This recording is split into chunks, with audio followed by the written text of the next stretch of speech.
Maqaa Abbaa, kan Ilmaa, kan Hafuura Qulqulluu, Waaqa tokkoo. Ameen. Dhiifamaa fi tolummaa isaa nuuf baay'isee Waaqayyo Abbaan keenya akka baay'ina cubbuu keenyaa osoo hin taane akka tolummaaf dhiifama isaatti eegee tiksee hanga isaatti kanatti kan nu ga'e maqaan isaa qulqulluun guddaa kan galatoomee fi kan ulfaatee nuuf haa ta'u. Maatiiwwan Waaqayyoo ijoolleen haadha keenya qulqulleettii Dubroo Maariyaamii bakka adda addaa taa'uudhaan sagalee kana kan dhaggeeffattan hundumti keessan maqaa gooftaa keenyaaf fayyisaa keenyaa Iyesuus Kiristoosiin nagaan isin gaafadhaa. Akka isaatii bakka jirtanitti akkam bultanii, akkam ooltanii, akkam galgaleessanii.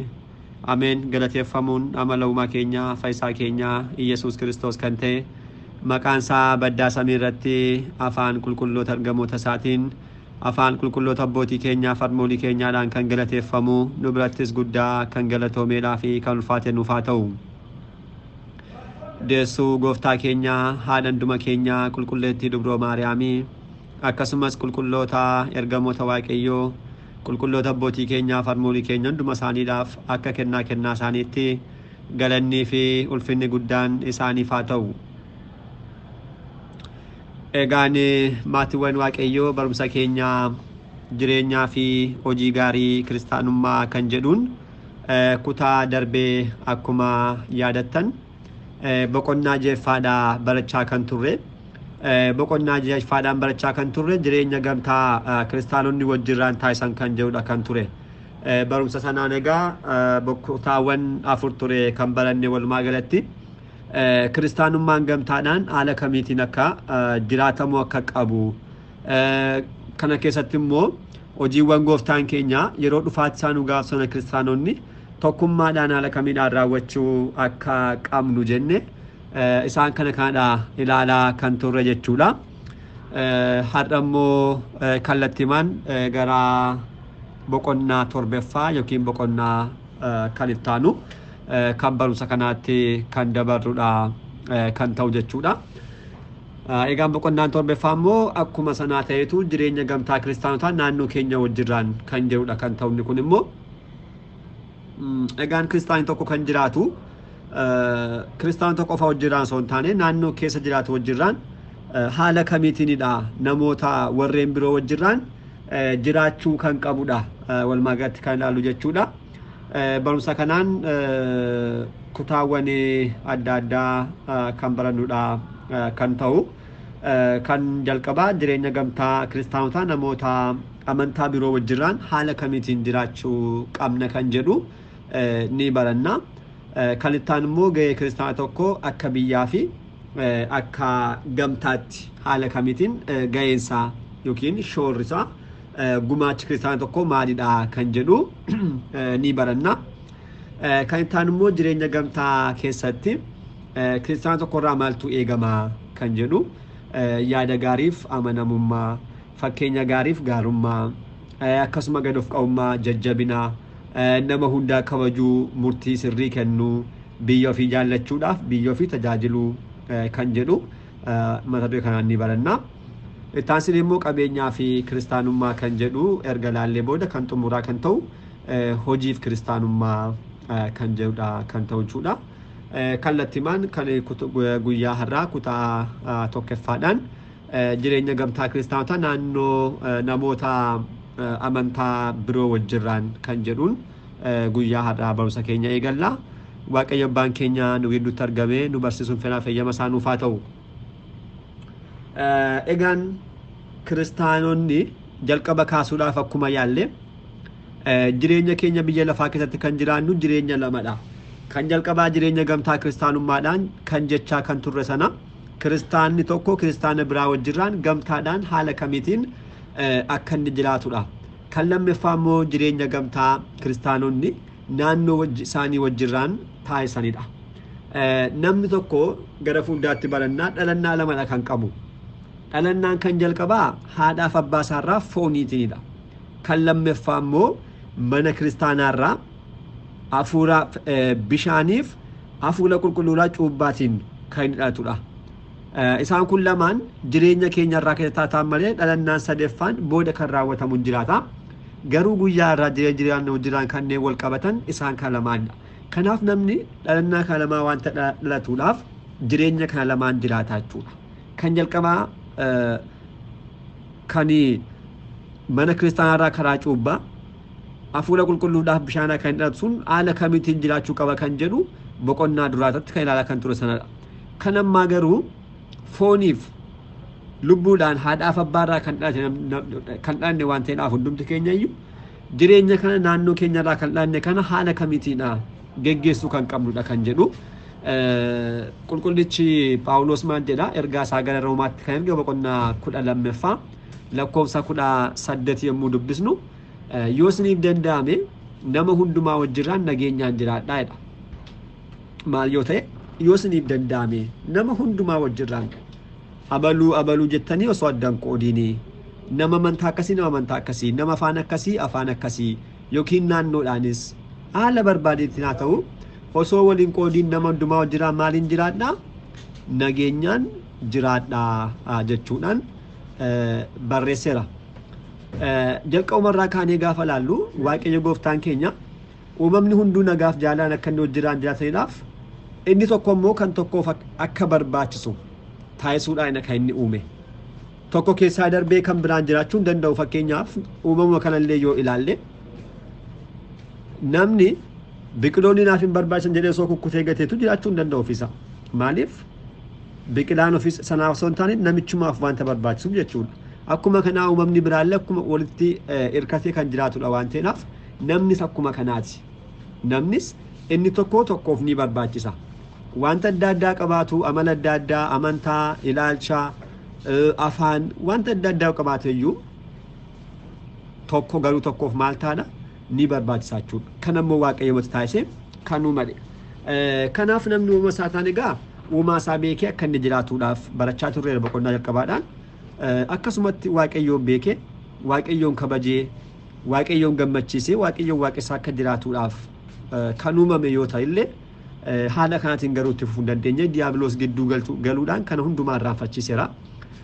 Amantaadhaaf ilaalchaan adda addummaa akka qabaannu taasiseera. Kana biraas miti wantoonni baay'een adda addummaan akka isaan argameedhaaf taasiseera jechuudha. Guyyaadhaas immoo kanuma garuu kana jechuudha.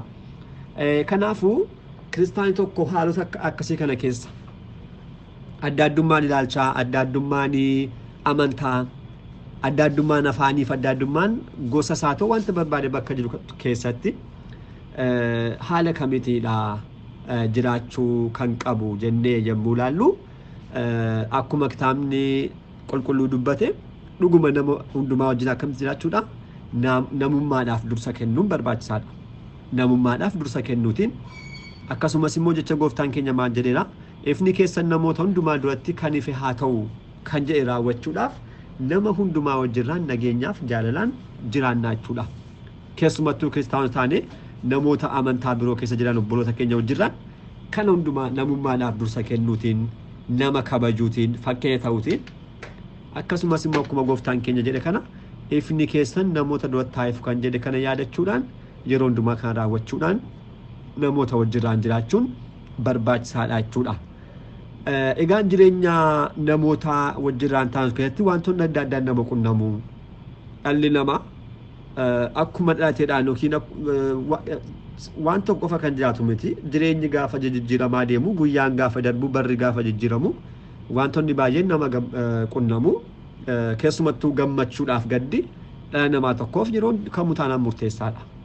Enna kiristaanni isaan kana haala kamiitiidha namoota biroo jiraan dabarsuu kan qabu yeroo jennu yeroo gaddaaf yeroo gammachuu naannoo keenya wajjirraan ta'uudhaan waliif hirmaachuu wal gargaaruu wal jajjabeessuu wal bira dhaabbachuudhaan jaalala waliif agarsiisuun baay'ee barbaachisaadha. Keessumattuu kiristaanni kan raawwachuutu qaba.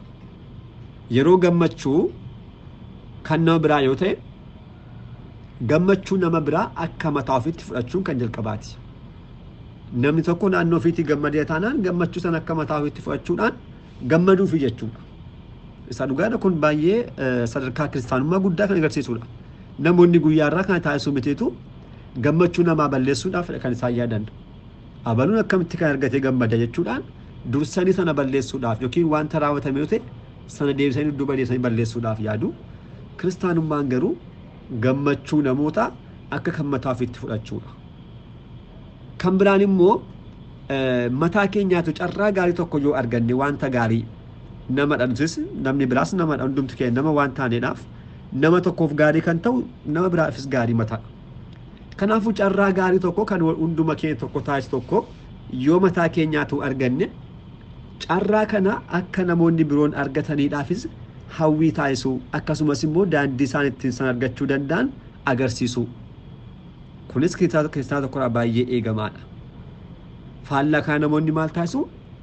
Carraa mataa isaaniitii ofii argatan itti fayyadamuudhaan karaa ittiin namoonni san argachuu danda'an immoo maal ta'u ni cufu hin dubbatan jechuudha. Hin dubbatanii kiristaanummaan garuu kana hundumaa akka raawwannuudhaaf sirni mana kiristaanaa keenya darbee kiristaanummaan mataa isaa nu dirqamsiisa. Kiristaan ta'uudhaaf kan raawwachuun namarra jiraata. Namootaaf hawwii taasisuu hawwii jechuun kan afaanii qofa miti. Siifaa ta'uudhaan afaanii dubbatanii keessaa jibbisa osoo hin taane guutummaadhaan hawwii sirrii laphee hojiiraan kan wal qabate akkasumas immoo san argachuu kan danda'aniif daandii sirrii itti agarsiisuun namarraatu eegamaa jechuudha. Kan biraan immoo yeroo gammachuu keenya maal taasisuu qabna? Gammachuun kan mataa keenyaa yoo ta'e warreen naannoo keenya jiran immoo ilaalcha tokkodhaan osoo addan qoodiin keessumattuu warreen hin qabneef dadhabdoota warreen yeroo hundumaa jireenya isaanii gaddaan jiraatan isaan kunis immoo akka nu wajjirraan gammadaniif gammachuu kan mataa isaanii taasisuudhaan akka isaan fudhatan maal taasisuudha?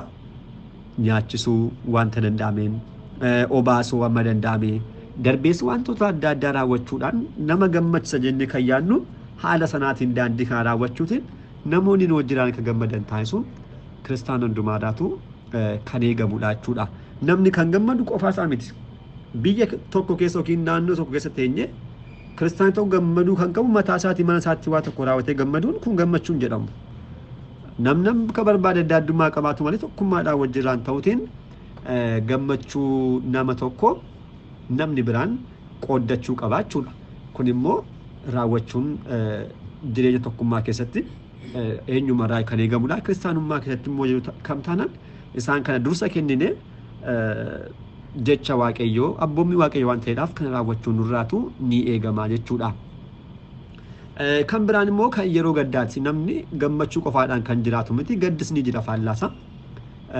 Jalqaba nam tokko isaan kun lamaan akka jiran hubachuun dirqamadha isa dhugaa dubbachuudhaaf. Gaddis gammachuunis akka jiru beekuudha. Namni waan tokko akka dhufu beeku maal taasisa? Wanti sun gaafa dhufu baay'ee ittiin qabamu jechuudha. Gammachuusaa ta'u gaddas wanti hundumtuu jijjiirama wanta dhufaniidhaaf itti qabamuun nama barbaachisu. Jireenya namaa keessatti isaan kun lamaan nama qunnamu. Yeroo gaddaa walumaa galatti maal gochuu qabna? Gaddi karaa kan mataa keenya ta'uu danda'a. Darbee immoo kan obboota keenya warreen biroos ta'uu danda'a. Kan namoota biroo yoo ta'e warreen gaddan sana deemuudhaan jajjabeessuudha. Warreen gaddan deemuudhaan jajjabeessu, waaqessaa jajjabeessu. Darban immoo wanta namoonni sun jajjabaachuu danda'an wanta naannootti beekamu san raawwachuudhaan namoota kana jajjabeessuudha. Gargaaruu daandii adda addaatiin hojii ta'uu danda'a, qarshii ta'uu danda'a, qabeenyaa ta'uu danda'a. Wanta nama kana gargaaru fakkeenyaaf namni tokko jiraatu manni yoo gubate manni nama tokko yoo gubate callisaniituma afaaniin dubbachuun qofti ga'aan ta'u. Maaliif wanta namni kun ittiin jajjabaachuu danda'u tokkummaadhaan ta'uudhaan mana sana bakka buusuudha. Cinaa dhaabbachuu kun hundumtuu warra rakkoon qabu jechuudhaan jajjabeessuudhaan jechuudha. Cinaa dhaabbachuu namatti murteessuurraa immoo fagaachuu.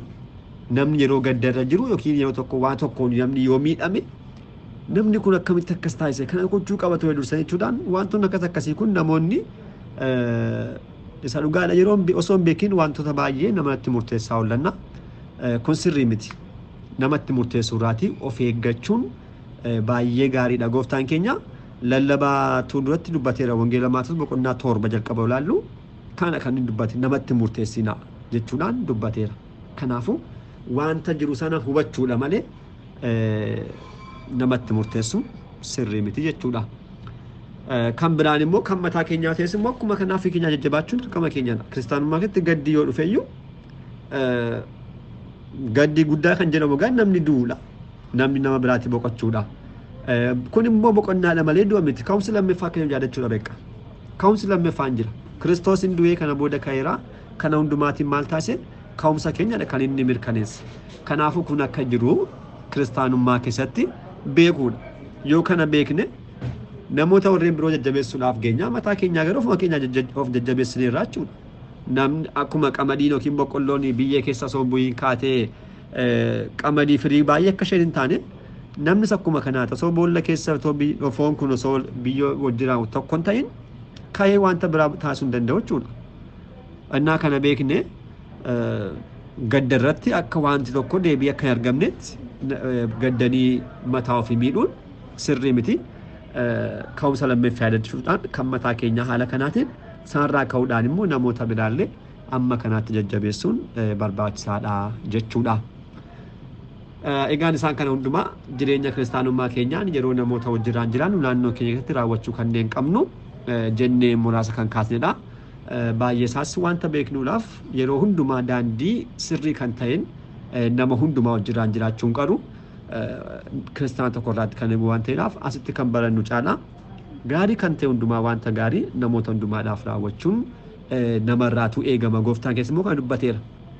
Namni akkasiif raawwatuuf namarraa kan barbaaddu maal taasisi? Dursiitu namaaf taasisi jedha wangeela Maatewos boqonnaa 7 bakkuma kana jechuudha. Namni akkasiif taasisuuf kan barbaaddu dursi namaaf taasisi. Nama kam?